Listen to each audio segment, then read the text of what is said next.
Conférence africaine sur le diamant en Belgique, le ministre guinéen des Mines et de la Géologie appelle à une synergie d'action. 75 Guinéens vivant en situation irrégulière sur le sol américain ont regagné Conakry cette semaine. Mesdames et messieurs, bonjour. Merci de nous retrouver dans votre hebdomadaire Gouv JT. Dans un entretien accordé à notre rédaction, le ministre d'État, ministre en charge du département des Transports, a fait l'état des lieux des nombreux chantiers ouverts à travers tout le pays. Parmi ces chantiers figure l'extension du côté est du port de Conakry à hauteur de 700 millions de dollars. Les précisions avec Ramatoulaye Traoré. L'organisation et la modernisation des transports publics représentent un vrai défi pour les autorités guinéennes.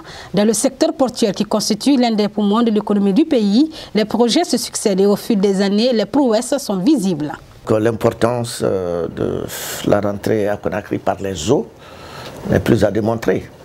Le port de Conakry est parmi les 5 meilleurs ports de l'Afrique au-dessus du Sahara. Et notre ambition aujourd'hui, c'est d'être parmi les meilleurs. Pour dynamiser encore plus l'activité portuaire et les échanges économiques, les autorités ont décidé l'agrandissement du port de Conakry. L'aménagement de la zone est du port représente un grand défi pour le gouvernement. En réalité, disons, toutes les transactions ne contiennent pas dans le port actuel. Ce qui nous a amené donc à penser à l'extension du port du côté est, aujourd'hui, pour avoir beaucoup plus de quais et avoir la possibilité d'accoster beaucoup plus de bateaux. Ce projet permettra au port de Conakry de se doter de 3 quais supplémentaires en plus des 13 qu'il dispose, plus celui de Bolloré et d'avoir une pénétrante qui va traverser tout le port et aller se hisser sur l'autoroute, ainsi qu'un espace de stationnement de 600 camions. À présent, l'actualité en bref. Immense succès du groupe consultatif de la République de Guinée à Paris, le gouvernement guinéen a récolté plus de 20 milliards de dollars d'engagement visant à soutenir les projets phares du Plan national de développement économique et social 2016-2020, dépassant ainsi largement l'objectif initial des 4,5 milliards. Le PN2ES guinéen bénéficie de l'appui inconditionnel de l'ensemble de la communauté internationale autour des partenaires bilatéraux et multilatéraux du développement et des investisseurs privés.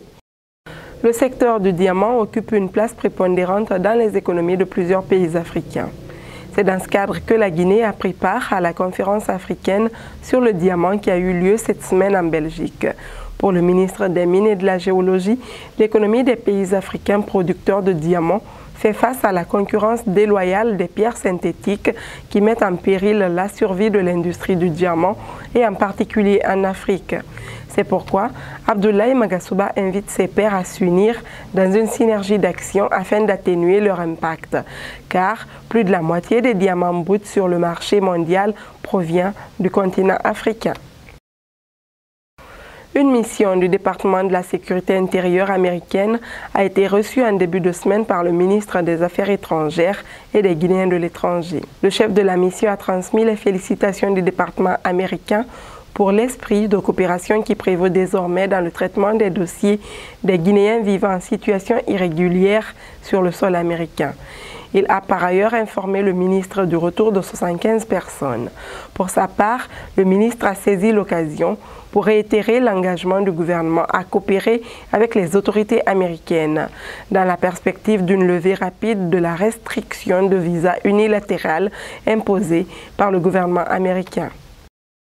Le Comité national de pilotage de la réforme du secteur de la sécurité a organisé un atelier qui a connu la participation de tous les acteurs impliqués dans le domaine de la sécurité.